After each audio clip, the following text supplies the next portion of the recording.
What is the first thought that enters your mind when you wake? Is it a thought of gratitude, of opportunity, or is it the familiar, heavy dread of the day's obligations, a silent groan as the weight of your own life settles back onto your shoulders? Most people begin their day as passengers, immediately reacting to an alarm, an email, a nagging anxiety. They are victims of the morning. But the iron mind is not built on reaction. It is built on intention. It is forged in the first hour of consciousness. Today, I am not going to give you a list of habits. I am going to give you a blueprint for command, a sequence of 12 rituals designed to systematically transform you from a reactor into an architect of your own day, your own mind. This isn't about feeling good. It's about becoming formidable. Let's begin. The very first ritual takes no more than 30 seconds, but it is the foundation upon which everything else is built. I call it dawn acknowledgement. The mindset shift here is profound. From victim to architect. The moment consciousness returns before your feet hit the floor, before you reach for your phone, and you must resist that siren S-call, the practice is to simply acknowledge the fact of your own existence. Place a hand on your chest. Feel your heartbeat. Feel the air enter your lungs. And for 30 seconds, express a silent internal gratitude for another day of consciousness. Not for what you have, not for what you hope to get, but for the raw, fundamental gift of being able to perceive, to think, and to act. I remember my years in the tech industry. The 5 a.m. alarm was a starter pistol for a race I felt I was already losing. My first thought wasn't mine, it belonged to my investors, my competitors, my overflowing inbox. I woke up a victim of my own schedule, a slave to my own ambition. My mind was a chaotic battlefield from the first second. The change began when I read a line from Marcus Aurelius. When you arise in the morning, think of what a precious privilege it is to be alive, to breathe, to think, to enjoy, to love. I dismissed it as trivial, a platitude. But in my burnout, stripped of everything, I realized its power.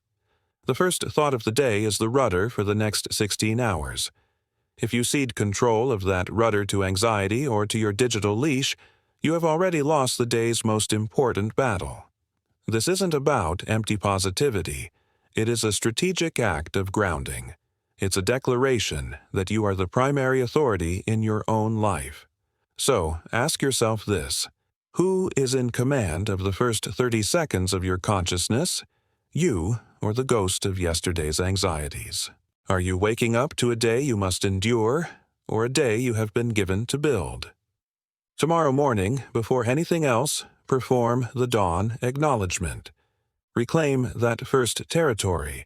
It is the beachhead from which you will conquer the rest of your mind. With consciousness acknowledged, you must now take command of your physiology. The second ritual is the breath of command. The mindset shifts from being reactive to being responsive. When you wake, your body is often flooded with a low-grade cortisol spike, the get-ready for threat hormone left over from our evolutionary past. A reactive person carries this nervous energy into their day. A responsive person seizes control of it. The practice is simple, yet potent. 3 cycles of what is often called box breathing, or 4 to 7, 8 breathing. Inhale through your nose for a count of 4. Hold that breath for a count of 7. Exhale slowly and completely through your mouth for a count of 8. Do this just 3 times. I worked with a young founder, a brilliant mind named Alex, who was on the verge of collapsing under the pressure of his second funding round. He was living on caffeine and adrenaline. He told me, "Cassian, I feel like my chest is in a vice from the moment I wake up." He was in a constant state of fight or flight. I didn't give him a business strategy, I gave him this breathing protocol. He was skeptical. 3 breaths? That's it? But he was desperate. A week later, he called me. He said, "It's the strangest thing. The problems are all still there. The pressure is the same. But for the first time, I feel like I'm here too. There's a space between me and the panic. That space is everything. It is the gap between stimulus and response where wisdom lives. Modern life is a conspiracy to eliminate that space, to keep you in a state of perpetual, profitable reaction. Your phone buzzes, you react. An email lands, you react. Seneca wrote, "The greatest remedy for anger is delay." The same is true for anxiety. The breath of command is a deliberate physiological delay. It sends a signal from the body to the brain. I am in control. I am not in danger. I will choose my response. You are not just breathing. You are downregulating your nervous system. You are telling your ancient primal hardware that the person in charge, the stoic sage within, is now at the helm. So, what is the quality of your breathing right now as you listen to this? Is it shallow and hurried or deep and deliberate? Tomorrow morning, after your dawn acknowledgement, use your breath to claim ownership of your body. Now that you have asserted authority over your mind and your nervous system, you must assert it over your physical form. The third ritual is physical sovereignty. The mindset shift here is from seeking comfort to embracing capability.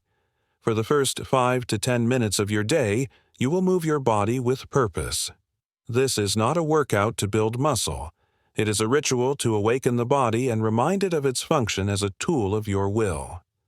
A simple circuit of body weight exercises is all that is required. Push-ups, squats, planks. Perform them until you feel the first flush of warmth, the first sign of exertion. In our modern world, we treat the body as either an ornament to be preened or a vessel for hauling our brain from one meeting to the next. The Stoics understood something deeper. The mind and body are not separate entities. They are two facets of the same whole. A mind that is not master of its own physical vessel cannot hope to be master of its own thoughts. To neglect the body is to create a weak foundation for the mind. When you willingly choose a minor, physical discomfort, the strain of a push-up, the burn of a squat, you are training your mind to handle much larger emotional discomforts later in the day. You are practicing what the Stoics called voluntary hardship. I once mentored a senior executive who was brilliant strategically but fell apart under personal criticism. His mind was sharp, but his spirit was brittle. His default state was comfort. Soft chairs, climate control, convenient food. His body was an afterthought. I told him to begin his day with 100 squats, not for his fitness, but for his soul. He hated it. It was uncomfortable. It was humbling. But after a month, he reported a change. When my CEO challenged my report, he said, "The old me would have shrunk, but now I just feel solid." Like I started the day by doing something hard on purpose, and this is just another thing to handle. He had forged a link between physical and mental resilience. Ask yourself, is your body an ally that serves your will, or an anchor of comfort that holds you back? Before you demand resilience from your mind, you must first demand it of your body. With the body awakened, we now subject it to a more acute, deliberate test. The fourth ritual is the cold exposure protocol. This is where we move from the mindset of avoidance to one of embrace. The practice is to take a 2 to 3 minute cold shower. Start warm if you must, but for at least the final 2 minutes, the water should be cold enough to be uncomfortable, to take your breath away. This is not for hygiene. This is for your mind. Your immediate primal instinct will be to recoil, to escape the shock and discomfort. Your job is to stand your ground, control your breathing, and calmly endure it. This is the forge. It is a direct, visceral confrontation with your own weakness. Every cell in your body will scream, "Get out." And your conscious mind, the leader you are cultivating, must reply, "No." We stay. We control our response. This is the essence of Stoicism in practice. We cannot control the cold water. That is an external. But we can control our reaction to it. By choosing to endure this manufactured adversity, you are rehearsing for the real adversities of life. The unexpected bad news from a client, the sudden market downturn, the personal conflict, These are the cold showers of your day. If you cannot handle a few minutes of cold water that you yourself control, how can you expect to handle the genuine, unforeseen chaos of the world? A young man I was advising was crippled by a fear of public speaking. The physical symptoms were overwhelming: racing heart, shortness of breath, trembling hands. He avoided it at all costs, stunting his career. We implemented the cold shower protocol. I told him, when the cold hits you, that physical panic is the exact same sensation you feel before you speak. But in the shower, you have no audience. It's just you and the sensation. Befriend it. Breathe through it. He practiced for a month. He learned to calm his breathing and relax his body while under that intense physiological stress. When he finally gave his presentation, he said the fear was still there, but it no longer had power over him. He had practiced standing firm in the storm. So, what discomforts are you systematically avoiding in your life? Do you realize that in doing so, you are signaling to your mind that you are too weak to handle them? The cold shower is a daily declaration that you are stronger than your impulse for comfort. Having tempered the body, we return to fortify the mind directly. The fifth ritual is Stoic reflection. Here, the mindset shifts from the emotional to the rational. The practice. For 5 minutes, you will read a single passage from one of the great Stoic thinkers, Marcus Aurelius, Seneca, or Epictetus. After reading, you will take 2 minutes to journal on one question. How will I apply this specific principle to the challenges I expect to face today? This is not academic study, it is tactical preparation. You are loading your mind with the operating software it needs for the day ahead. Most people walk into their day armed only with their raw, unprocessed emotions. They are easily provoked, easily discouraged, easily distracted. Their mind is a ship without a rudder, tossed about by the waves of external events. The Stoics offer us a rudder. Reading a passage like Seneca's, "It is not the man who has too little, but the man who craves more that is poor," before a day of high-stakes financial negotiations fundamentally changes your perspective. It reframes your objective from desperate grasping to calm execution. Reading Epictetus's reminder that we cannot choose our external circumstances, but we can always choose how we respond to them before a difficult meeting with your boss is like putting on a suit of armor. I once faced a corporate betrayal that threatened to undo years of my work. My initial reaction was pure, hot rage. I wanted to lash out, to seek revenge. My mind was a storm of emotion. That morning, by sheer chance, my reading was from Marcus Aurelius. The best revenge is to be unlike him who performed the injury. That single sentence cut through the noise. It shifted my entire focus from destructive emotional reaction to constructive, strategic action. Instead of wasting my energy on anger, I focused on securing my assets, reinforcing my alliances, and building a better path forward. The Stoic passage didn't erase the event, but it gave me the framework to process it with logic and honor. Are you arming your mind each morning, or are you sending it into battle unprepared? What is the one principle you could focus on today that would serve as your guide and your guard? With your mind armored by philosophy, it's time to direct its power. The sixth ritual is the priority fortress. This is the critical shift from a scattered mind to a focused one. The modern world is designed to scatter your attention. 100 emails, a dozen notifications, an endless list of trivial tasks. They all scream for your attention, ensuring you are always busy but rarely effective. The priority fortress is your defense. The practice is to identify the 3, and only 3, non-negotiable tasks for the day. These are not your to-do list. These are your critical mission items. These are the tasks that, if completed, will mean the day was a victory, regardless of what else happens. Write them down on a physical piece of paper and place it on your desk. This act of radical prioritization is a rebellion against the cult of busy. I learned this the hard way. In my company, I prided myself on my ability to multitask. I would juggle investor calls, product development meetings, and marketing strategies all at once. I was the busiest man in the building, and I was driving the company toward a cliff. My energy was a fire hose spraying in every direction, putting out no fires and making a giant mess. I was mistaking motion for progress. It was only when my mentor forced me to define my one thing for the day that clarity emerged. Now, I guide my mentees to define their top 3. 3 is a powerful number. It's manageable enough to prevent overwhelm but significant enough to create real momentum. Think of it this way. Your willpower and focus are a finite resource, like a reservoir of clean water. Each morning, it is full. Every trivial task, every notification check, every unnecessary decision pokes a small hole in that reservoir. By noon, the average person's reservoir is empty, and they spend the rest of the day running on fumes. The priority fortress builds a dam around that reservoir. It ensures that your best energy is deployed on what truly matters. The other tasks can wait. The emails can be answered later. The fire hose becomes a focused, high-pressure jet that can cut through steel. Ask yourself, are you starting your day with a clear mission or with a vague cloud of obligations? If you could only accomplish 3 things today to move your life forward, what would they be?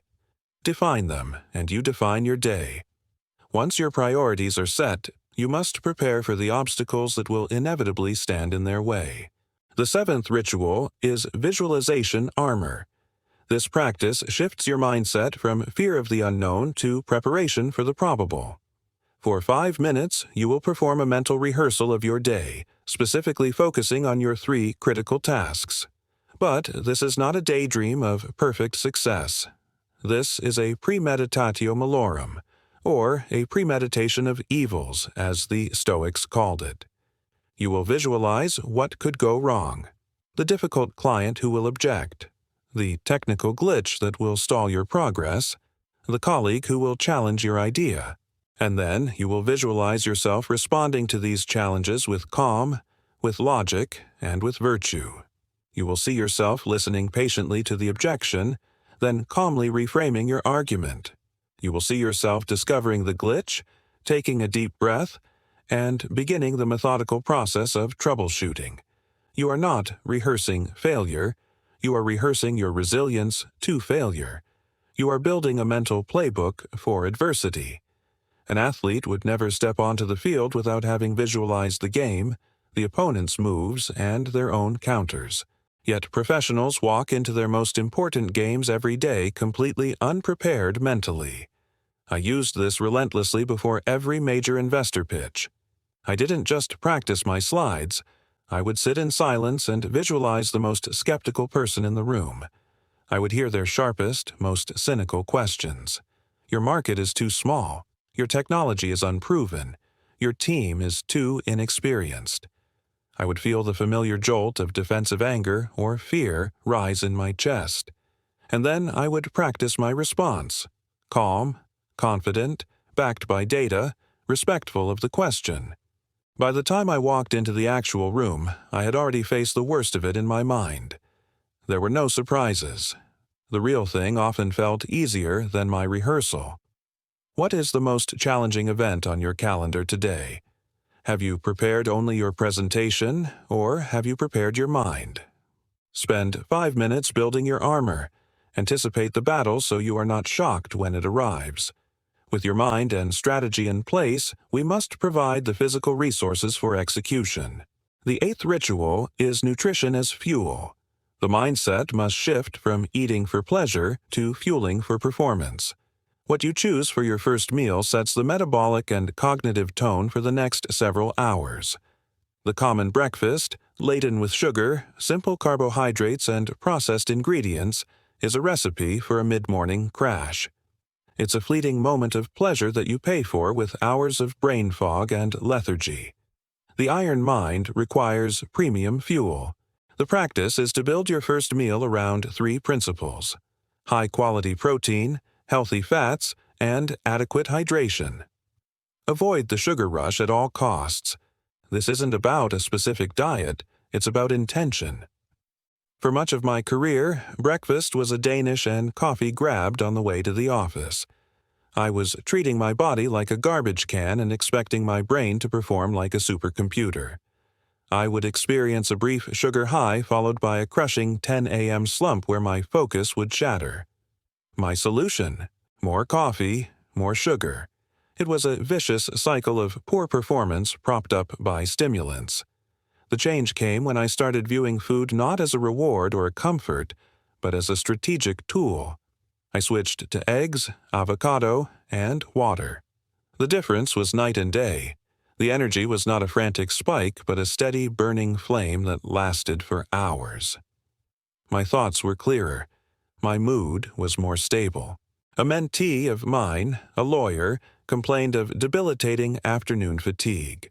She was living on coffee and pastries for breakfast. I challenged her to switch to a protein-rich smoothie for 1 week.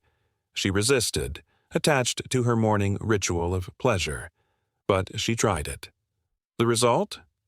She reported that not only was her afternoon slump gone, but her ability to think critically and recall case details during her morning preparations improved dramatically. She stopped seeing food as a 10-minute indulgence and started seeing it as a critical part of her professional toolkit. You are a biological machine. Your cognitive output is directly tied to your material input. So ask yourself, is your first meal of the day a strategic investment in your peak performance, or is it a tax you are levying against your future focus? Fuel the machine with intention. Your body is fueled. Now let's fuel your intellect. The 9th ritual is knowledge acquisition. The mindset is one of shifting from stagnation to growth. The practice is to spend 10 minutes, just 10, reading or listening to wisdom literature. This is distinct from the Stoic reflection, which is tactical. This is about strategic, long-term growth. The content should be dense with timeless ideas. This is not the time for news, social media, or disposable articles. This is for the great works: philosophy, history, foundational biographies, classical literature. The modern mind is drowning in a sea of low-quality information. We scroll through endless feeds, consuming gigabytes of data that leave us no wiser. This creates an illusion of knowledge. In reality, it cultivates a shallow, reactive mind. The iron mind is built on a foundation of deep, enduring principles, not fleeting headlines. 10 minutes a day, consistently, is over 60 hours of deep learning in a year. It is a compounding investment in your own wisdom. While others are filling their minds with the noise of the present moment, you are connecting with the greatest minds in history. I make it a practice to always be reading a biography of a great leader or innovator and a core philosophical text. One morning, I might spend 10 minutes with a biography of Abraham Lincoln, learning about his resilience in the face of immense pressure. The next, I might spend it with Plato, grappling with the concept of justice. This practice does 2 things. First, it puts my own problems into perspective. The challenges I face in business are trivial compared to leading a nation through a civil war. Second, it provides me with a rich reservoir of mental models to draw upon. When facing a complex decision, my mind is not limited to my own short experience. It has access to centuries of human struggle and wisdom. Do you actively cultivate your mind, or do you passively let the world fill it with garbage? What would be the impact on your life if, 1 year from now, you had absorbed the core wisdom of 12 great books? Start tomorrow. 10 minutes. With your inner world aligned, it is time to prepare your outer self for the day's engagements. The 10th ritual is physical preparation. The crucial mindset shift here is from seeing your appearance as a matter of vanity to understanding it as a projection of your readiness. How you dress and groom yourself is not for others. It is a final act of self-respect and a signal to your own mind that you are prepared for the battles of the day.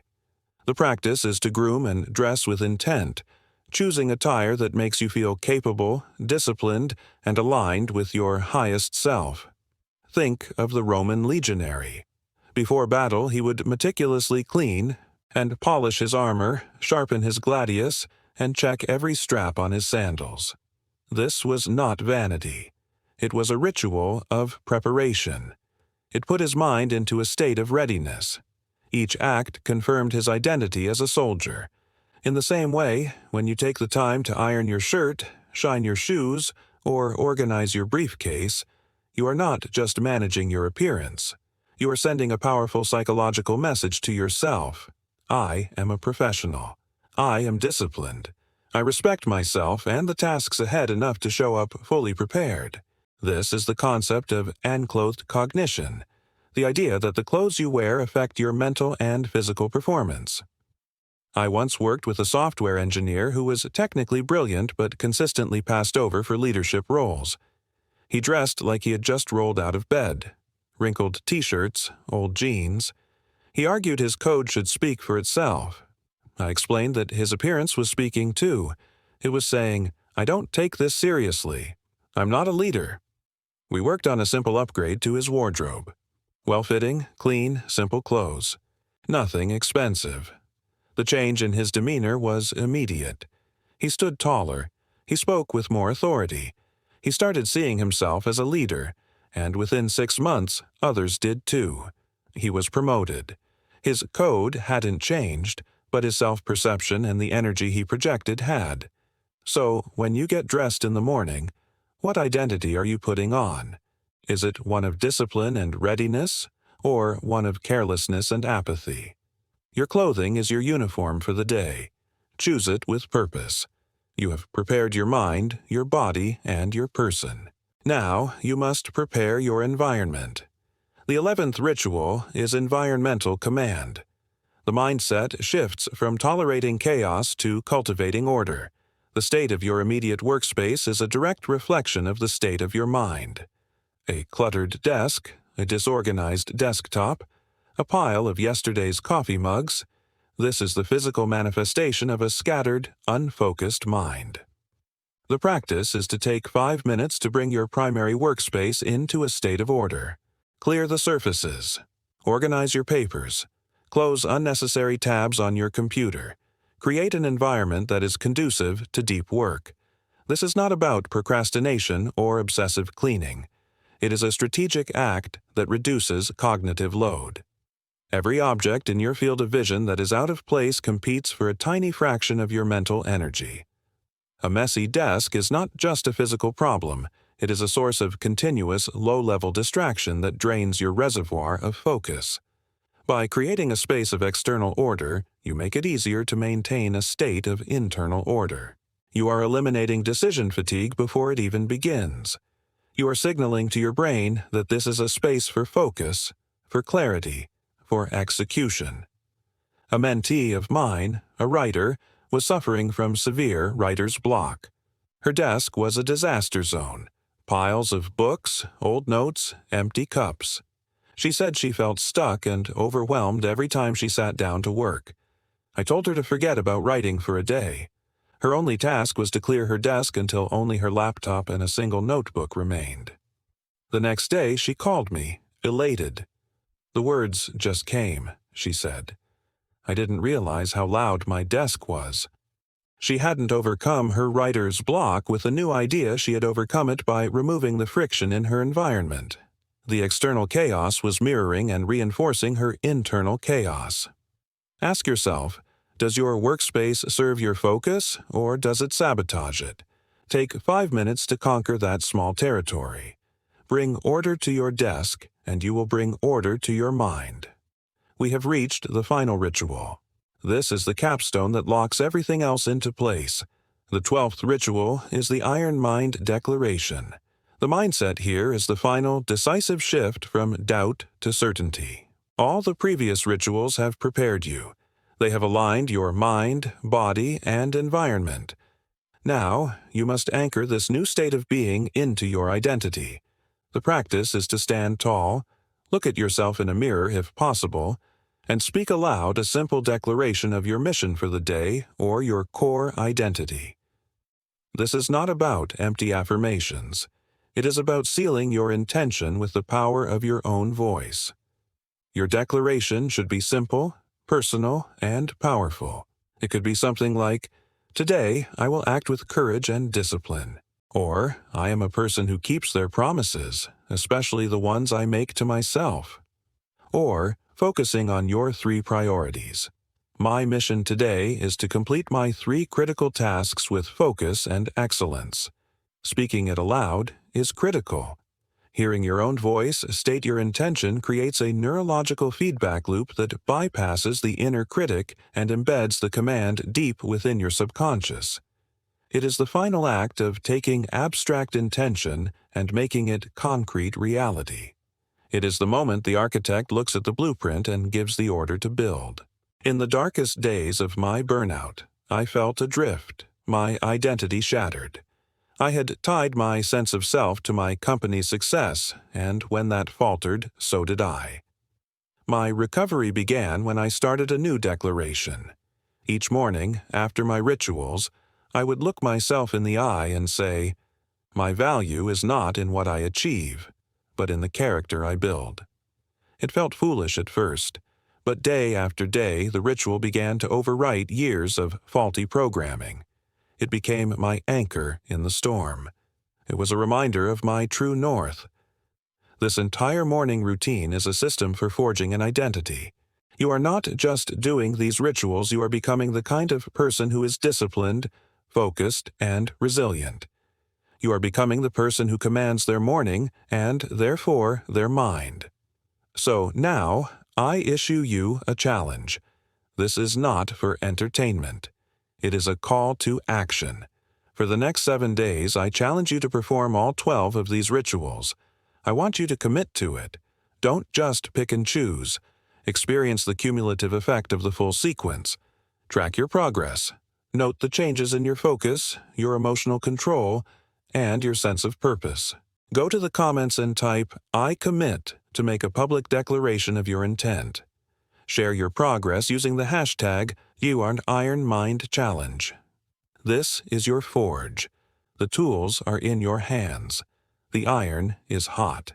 It is time to begin.